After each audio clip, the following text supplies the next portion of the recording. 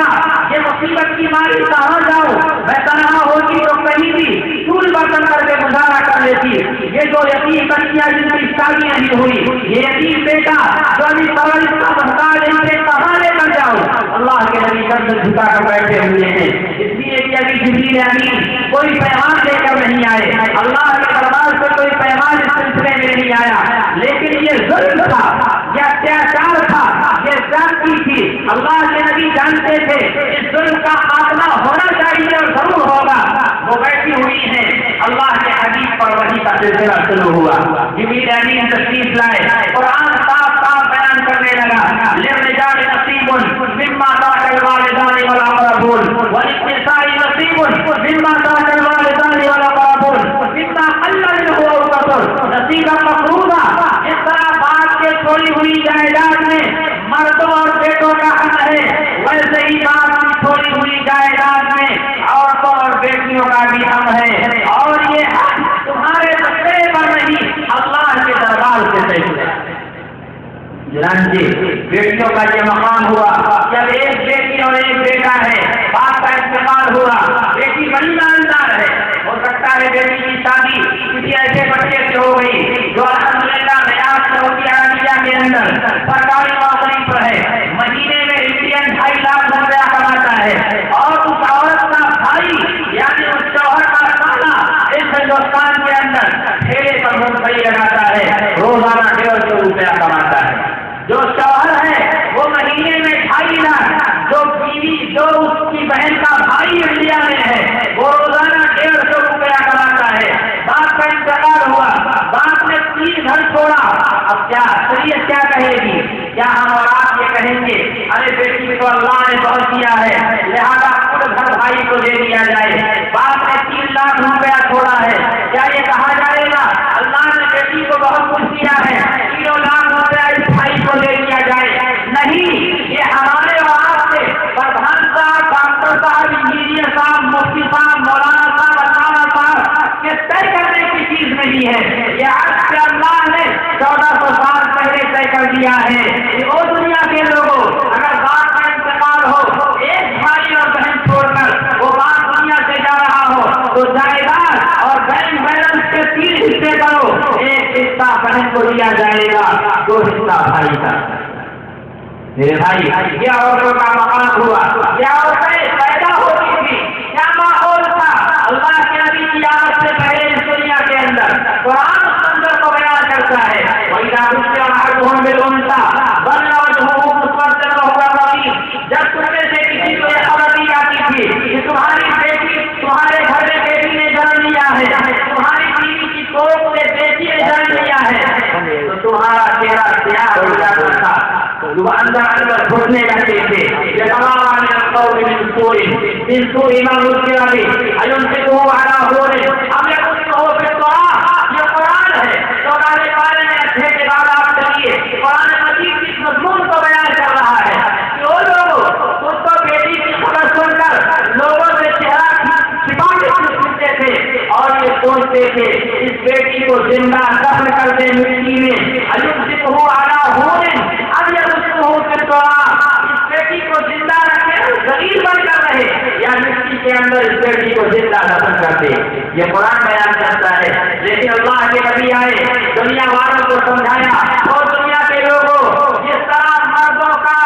حق ہے اس دنیا میں زندہ رہے، ویسے ہی عورتوں کو بھی حق ہے کہ عورتیں اس دنیا میں زندہ رہے۔ وَلَهُنَّ مِثْلُ الَّذِي عَلَيْهِنَّ بِالْمَعْرُوفِ وَلِلرِّجَالِ عَلَيْهِنَّ دَرَجَةٌ وَاللَّهُ عَزِيزٌ حَكِيمٌ۔ عورتوں کا ویسے ہی حق ہے جیسے مردوں کا حق ہے، ہاں مردوں کا ایک درجہ عورتوں پر بڑھا ہوا ہے تاکہ دنیا کا نظام قائم رہے۔ مرد حاکم ہے، عورت محکوم ہے، مرد امیر ہے، عورت مامور ہے، مرد مأمور ہے،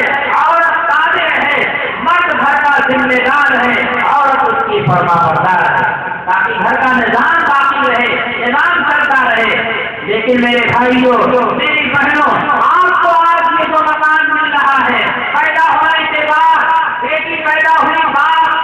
خوشی میں مٹھائیاں تقسیم کر رہا ہے، بیٹی پیدا ہوئی، باپ ٹیلی فون کے ذریعے سسرالی رشتوں میں اور گھر کے رشتوں میں خبر دے رہا ہے، بیٹی نے جنم دیا، لوگوں نے مٹھائی کا مطالبہ کیا، یہ جو خوشی کا ماحول ملا ہے، یہ جناب محمد رسول اللہ صلی اللہ علیہ وسلم نے دنیا کو عطا کیا ہے۔ اللہ کے حبیب نے فرمایا من اراد له ابنا ولم يؤذيها ولم يهنها ولم يؤثر ولده عليها يعني الذكورا ادخله الله به الجنہ۔ جس آدمی کے گھر میں بیٹی نے جنم لیا اور اس نے بیٹے کے اوپر بیٹی کو کمتر نہیں جانا، یعنی بیٹی سے بیٹے کو زیادہ ماننے کا اس کے یہاں ماحول نہیں پایا گیا، بلکہ بیٹی اور بیٹے نے مساوات و برابری کیا اس نے، اور جب بیٹی بڑی ہو گئی تو اسے سڑاتا نہیں ہے بلکہ اس کی شادی کر دیتا ہے۔ تو اللہ بیٹی کی تربیت اور بیٹی کے ساتھ اس نے سلوک کے نتیجے میں باپ کو جنت میں داخل کرنا۔ یہ بیٹیاں سوچے جنت بناتی نہیں، یہ دنیا کو پیغام اللہ کے نبی سنا رہے ہیں۔ یہ ہمارے مدارس کے اندر جب طلبا فارغ ہو جاتے ہیں اس کی درسگاہوں سے تو یہ عالمیت کے کورس لے جاتے ہیں، فارسی اول عربی دوم تعاون پنجم، 6 سال کا کورس دارالعلوم فضائل العلوم دوسرے اداروں سے یہ پڑھ کر فارغ ہو جاتے ہیں۔ یہ جو 6 سال کا کورس مدارس میں کرایا جاتا ہے، یہ در حقیقت نبی پاک علیہ الصلوۃ والسلام کے زندگی کے بنیادی مشن کی دوسری کڑی وَيُعَلِّمُهُمُ الْكِتَابَ وَالْحِکمَۃَ، یعنی نبی پاک علیہ الصلوۃ والسلام کتاب اللہ کی تفسیر اور اس کی تعلیم دے رہے ہیں۔ یہ عالمیت کے کورس میں کتاب اللہ یعنی قرآن مجید کے الفاظ کے ترجمے، اس کی تفسیر، اس کے معنی پڑھے جائے گا۔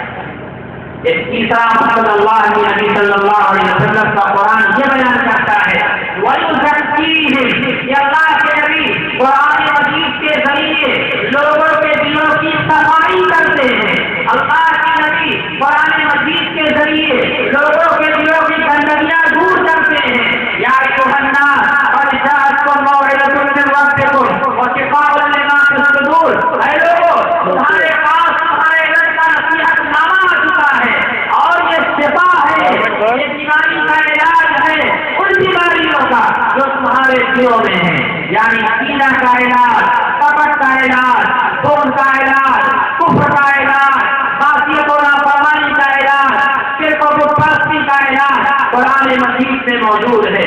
اللہ کے حبیب صلی اللہ علیہ وسلم کی دنیا میں گئے سب سے بہت پہلے یمن کے ایک بادشاہ نے خواب دیکھا، بڑا عجیب و غریب خواب دیکھا۔ رات کا وقت ہے، آسمان پر اندھیرا چھایا ہوا ہے اور تیز آواز میں بجلیاں کڑک رہی اور آواز کی پکار کی آواز آ رہی ہے۔ اتنے میں ایک تالاب بڑا سا نظر آیا، وہاں ایک سفید پوش آدمی کھڑے ہیں، وہ تالاب کا پانی ادھر پھینک دیتے ہیں، وہاں کی آگ بھی بجھ جا رہی ہے، چیخ و پکار بھی بند ہو جا رہی ہے۔ یمن کے بادشاہ ترکا نے یہ خواب دیکھا، نجومیوں کو بلایا کہ تمہیں غیب کا علم ہے اور تم کہتے ہو ہمیں